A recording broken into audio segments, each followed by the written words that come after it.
In Deep East Texas with KTRE Sports Director Ryan Smith, who was at A. Martin Stadium for Lufkin's regular season finale. My man, what'd you see tonight where you were?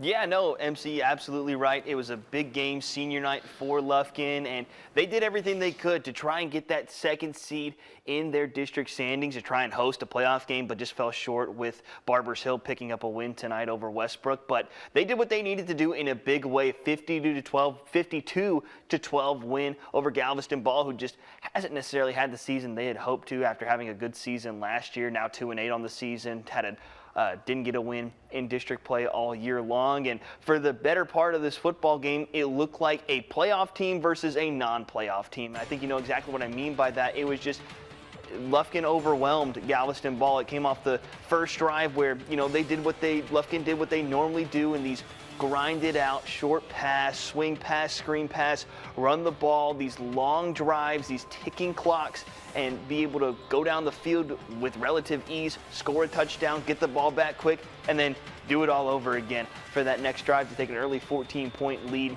They'd get the ball back on an onside kick, kick a field goal, and then, you know, it was sort of off to the races from there. Just a really great game from Lufkin. Still want to see them complete on one of those deep shots to just get the confidence going. They've had so many opportunities all throughout this season for those deep shots to kind of develop. Guys have been open. It's just hasn't been quite in the breadbasket from quarterback Javion Johnson like you would hope it would throughout the season. So who knows? Maybe it's the playoffs. Maybe it's those, you know, extra pressure, we win or go home games that'll get it going there, get some confidence in those deep shots down the field because they're open. There was one tonight to Kenneth Waters that was just out of reach of him. Now Kenneth Waters, he's a little bit on the smaller side, but still, it's an open receiver and you just miss him. And then on another deep shot that was just out of reach again. So definitely want to see more from the deep passing game because guys are open. But when it comes to the overall performance of Lufkin tonight, I got to say, if you're a Lufkin Panther fan, you got to be pretty pleased heading into the postseason next week.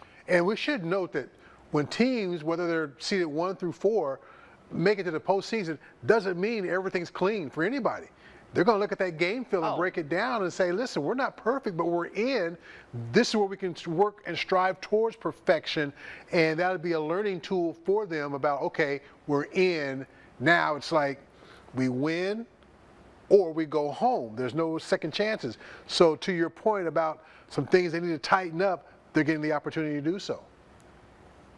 No, you're absolutely right, and this is why everybody loves postseason sports. It doesn't really matter what league, what type of sport it is, from March Madness to the college football playoff to Texas high school football. This is why everybody loves postseason sports, is that once you get there, it doesn't really matter what your record is because it's just win or go home, win or go home, win or go home, win or go home. Until you get to that state title game, then it's win a state title or go home. So that's the beauty of postseason sports, is that it just doesn't really matter what your record was in the regular season.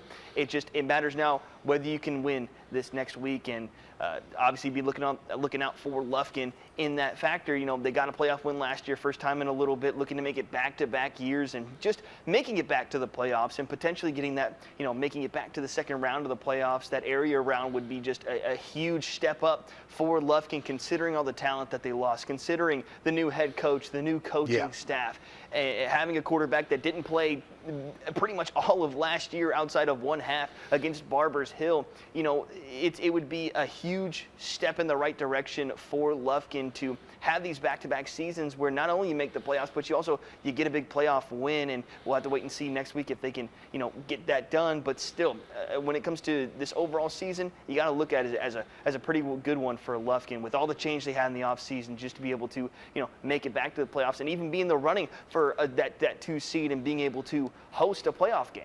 Okay, earlier